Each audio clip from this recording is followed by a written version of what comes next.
Christmas trees, wreaths, mistletoe, Santa Claus, Yule logs. Have you ever stopped to think about where some of these things actually come from? What is the origin of Christmas? I'd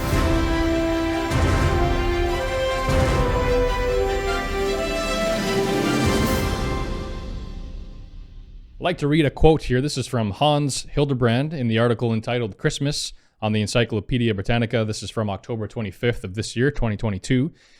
It says, one widespread explanation of the origin of this date, speaking of Christmas, is that December 25th was the Christianizing of the Dies Solis Invicti Nati, day of the birth of the unconquered sun. A popular holiday in the Roman Empire that celebrated the winter solstice as a symbol of the resurgence of the sun, the casting away of winter, and the heralding of the rebirth of spring and summer. So maybe you've heard this before. Maybe you've heard that Christmas has ancient origins that even predate Christianity and actually have pagan roots. Let's look at another quote here. This is also from the Encyclopedia Britannica under the article entitled Saturnalia. This is from July 2017. The influence of the Saturnalia, so this is an ancient Roman festival that was celebrated around this time of year. The influence of the Saturnalia upon the celebrations of Christmas and the New Year has been direct. The fact that Christmas was celebrated on the birthday of the unconquered sun, Dies Solis Invicti Nati, gave the season a solar background connected with the calends of January 1st, the Roman New Year, when houses were decorated with greenery and lights and presents were given to children and the poor. Another quote, this is from the Catholic Encyclopedia of 1911. Christmas was not among the earliest festivals of the church. The first evidence of the feast is from Egypt. And the last quote here, this is from Origen. He was an early Catholic writer.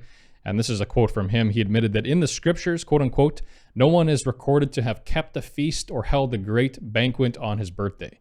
It is only sinners like Pharaoh and Herod who made great rejoicings over the day on which they were born into this world. Now, it might be of interest to you that no matter how closely you end up looking at the Bible, you will never find in the Bible the exact date that Jesus Christ was born.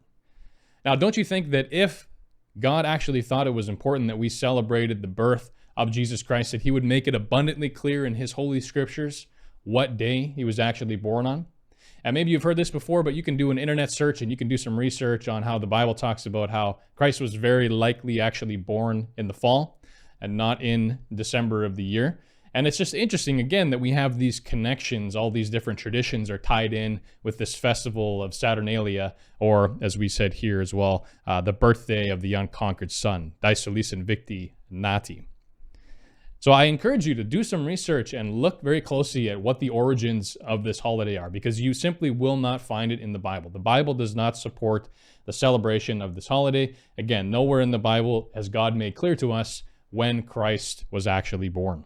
I'd like to read another quote here before jumping into a scripture. This is from Christianity and Paganism in the 4th to 8th Centuries by Ramsay MacMullen in 1997, and this is on page 155.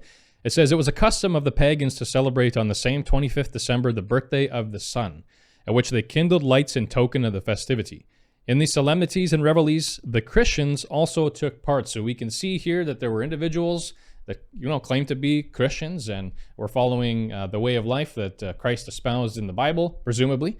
And because there were pagans that they were around and they were celebrating the birth of the sun on December 25th, they were partaking in these festivities as well. And the quote goes on here, accordingly, when the doctors of the church, so whoever was leading this organization here at the time that was perceived to be leading the movement of Christianity, when the doctors of the church perceived that the Christians had a leaning to this festival, they took counsel and resolved that the true nativity should be solemnized on that day. So they essentially whitewashed the pagan origins and pagan roots of this holiday because Christians were already partaking in those festivities anyway. So they said, well, let's just combine the two and let's make the birth of Christ then be December 25th. So it all just kind of jives together. All right, jumping into a scripture now, let's go over to Mark 7:9. I'm reading from the King James Version. This is Christ saying here, and he said to them, full well you reject the commandment of God that you may keep your own traditions. So we as men and mankind, we have this tendency to want to just kind of do our own thing, even though the Bible is actually very clear, and you can go read Exodus 12, Leviticus 23, and Deuteronomy 16.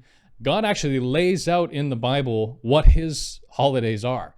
And maybe you've never heard of some of these things. You've probably heard of Passover and Pentecost, but what about the Feast of Trumpets the Feast of Tabernacles, those 3 chapters that I just talked about, all talk about those holy days that God lays out in his word. So we have in the Bible already words directly from God, inspired by God, through the people that he worked with and chose to write those words, to canonize the Bible. He lays out to them, these are the holidays that I want you to celebrate. And there's nothing in the Bible about Christmas. Again, you'll find nothing in the Bible about when Christ was born. You'll find nothing about wreaths. You'll find nothing about Yule logs or Santa Claus or anything of the like. And why is this so important? Who cares? You might think, well, I try to put Christ in Christmas and it's all good. We celebrate and we enjoy food together and we enjoy conversation. We love to see family. And those things in and of themselves, of course, are not wrong. But Christ is warning here again, as we saw in Mark 7:9, that we're rejecting him and what he's told us to do, and instead we're keeping our own traditions. And as we saw, the origins of this holiday, and I encourage you again to do your own research because there's a lot of information out there about how Christmas is tied to the birth of the sun, to the festival, the Roman festival of Saturnalia. Again, look it up, do your research, and look at what God actually has to say. And let's look here again. So why is this important to God? Well, he lays it out in Deuteronomy 12 and verse 29. Let's take a look here. I'm going to read from the New Revised Standard Version. When the Lord your God has cut off before you the nations whom you are about to enter to dispossess them. So this was when Christ in the wilderness, as the God of the Old Testament, was leading ancient Israel out of Egypt and bringing them to the land that they were to inherit.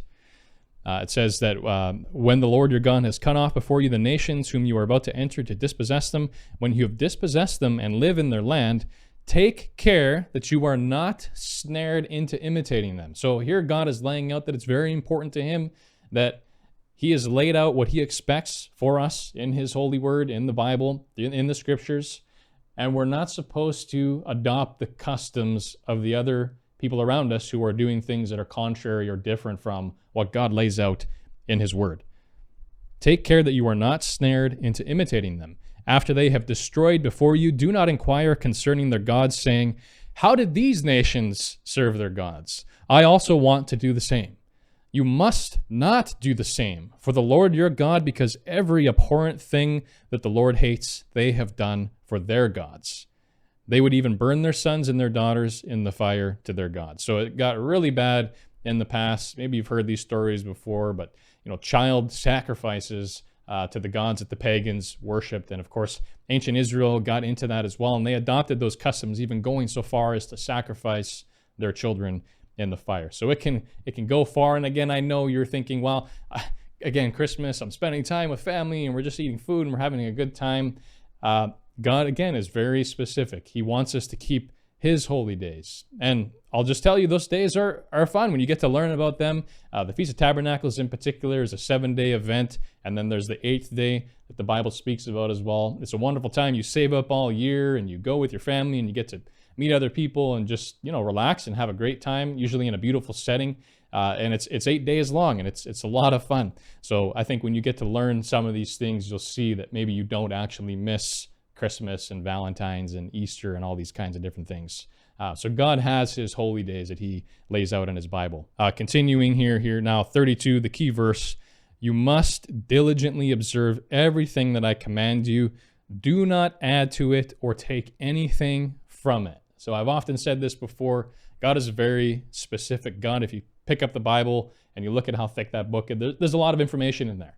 And Christ summed it up as, loving God and loving your neighbor. And that really does sum it up in a lot of ways. But there is also still a lot of other information in the Bible that we are supposed to live by.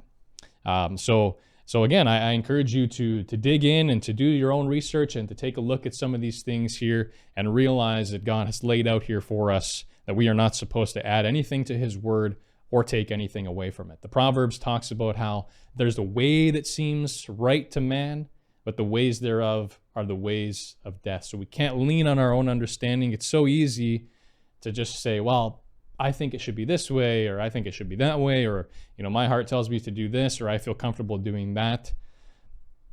We're not supposed to do that. Again, the Bible is very clear. We're not supposed to add anything to what God says. And again, there's a way that seems right to us. It feels right. There's nothing that feels wrong about it, and yet God says those ways lead to death. We have to rely on God. We have to go to His Word to see how He wants us to live. So again, I encourage you to do your own research on the origins of Christmas.